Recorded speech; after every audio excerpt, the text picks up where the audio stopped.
नमस्कार बच्चों। आज मैं आपको बताऊंगी कि डेवलपमेंट विकास को प्रभावित करने वाले कारक कौन कौन से होते हैं।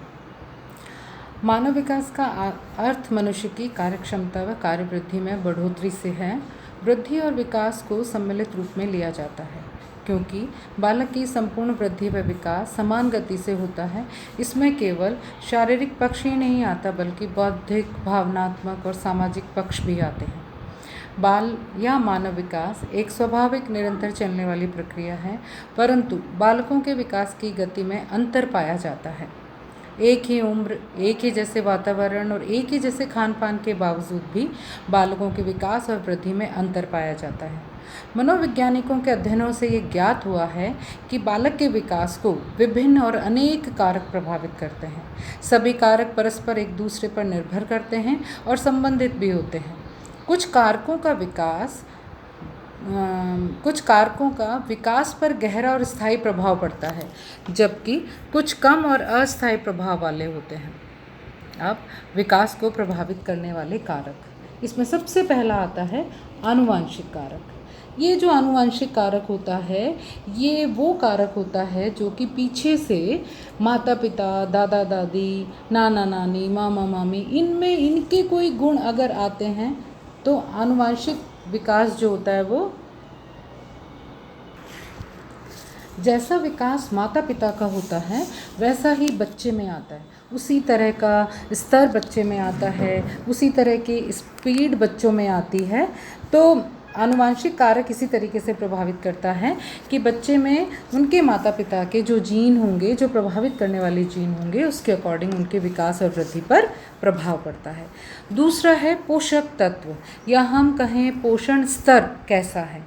अगर बच्चे का पोषण का स्तर अच्छा है, स्टैंडर्डाइज है, तो उसका वृद्धि और विकास जो है वो अच्छे होते हैं। लेकिन अगर उन लोगों का, बच्चों का जो पोषण स्तर है वो बहुत ज़्यादा पुअर है या ठीक से वो खाते पीते नहीं हैं, तो ऐसे में जो उनका विकास का जो स्तर है वो बहुत ज़्यादा खराब होता है और बच्चों का जो वृद्धि और विकास होती है वो भी धीमी गति में होती है। इसलिए शुरुआती साल में या शुरुआती टाइम में तो बच्चों को बहुत अच्छा पौष्टिक खाना देना चाहिए, जिससे कि बच्चों में जो विकास है, ग्रोथ है, वो एक उत्तम क्वालिटी और अच्छी गुणवत्ता की हो। दूसरी चीज़ आती है आयु, एज क्या रहती है इनकी। आयु जो है वो दोनों तरीके से प्रभावित करती है। पेरेंट्स की आयु भी बच्चे के वृद्धि और विकास को प्रभावित करती है और बच्चे की आयु भी वृद्धि और विकास को प्रभावित करता है। अगर लेट एज में माता पिता ने बच्चा कंसीव किया है और पैदा किया है तो बच्चे का जो विकास और वृद्धि है वो प्रभावित होगी। धीरे भी हो सकती है और फास्ट भी हो सकती है। उसके बाद है भौतिक वातावरण। जो फिज़िकल एनवायरनमेंट होता है, जिस भी तरीके का है, प्राकृतिक और भौतिक जो एनवायरनमेंट है वो बच्चे को बहुत ज़्यादा प्रभावित करता है, सकारात्मक और नकारात्मक तरीके से। सकारात्मक तरीके से ये है कि जो भी आपका फिज़िकल एनवायरनमेंट है, जो भी आपके घर का एनवायरनमेंट है, या जो भी आप कहीं जा रही हैं, कहीं आ रही हैं, उस किस लोगों से आप मिलती हैं, कैसे लोगों को आप ध्यान रखती हैं, उन सब का प्रभाव आपके बच्चे पे नेगेटिव और पॉजिटिव पड़ता है।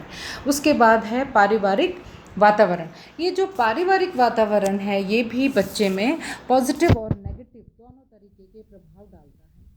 अगर परिवार में एक पॉजिटिविटी है और परिवार एक सकारात्मक तरीके से रह रहा है तो बच्चा भी सकारात्मक रहता है और एडजस्टमेंट की जो पावर है वो उनकी बहुत अच्छी होती है।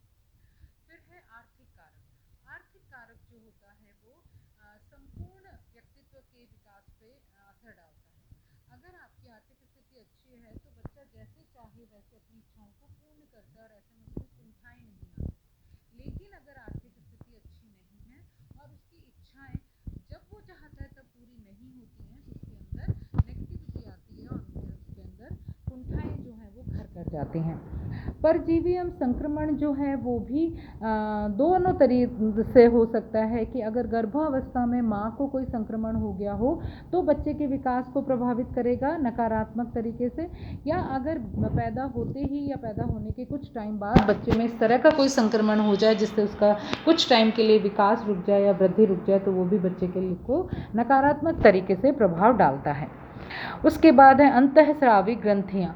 जो अंतःस्रावी ग्रंथियाँ होती हैं उनमें से स्रावित होने वाला हार्मोन किस गति से स्राव हो रहा है, कितना स्राव हो रहा है, ये भी विकास और वृद्धि पर सकारात्मक और नकारात्मक प्रभाव डालता है। हर ग्रंथि का एक निश्चित टाइम और एक निश्चित मात्रा में किसी भी सिक्रीशन को सिक्रीट करने का होता है। अगर इसके अंदर कम या ज़्यादा की मात्रा हो जाए तो वो नकारात्मक प्रभाव डाल सकती है।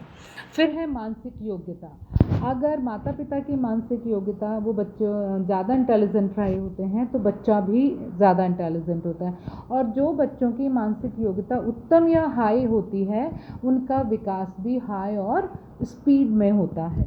फिर है रोग और चोट। अगर गर्भावस्था में माता को कोई चोट लग गई है या रोग हो गया है तो आप मान के चलिए कि पैदा होने वाले बच्चे का जो विकास है वो भी स्लो होगा, धीरे होगा।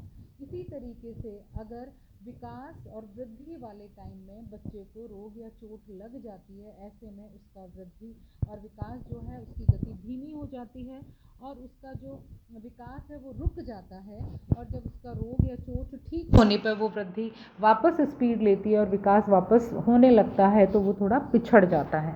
फिर है सांस्कृतिक वातावरण। सांस्कृतिक वातावरण में जो भी हमारे कस्टम्स, वैल्यूज़, हमारे संस्कार होते हैं, जिस भी तरीके से हम बच्चों को देते हैं वो सारे हमारे बच्चों में नकारात्मक और सकारात्मक प्रभाव डालते हैं।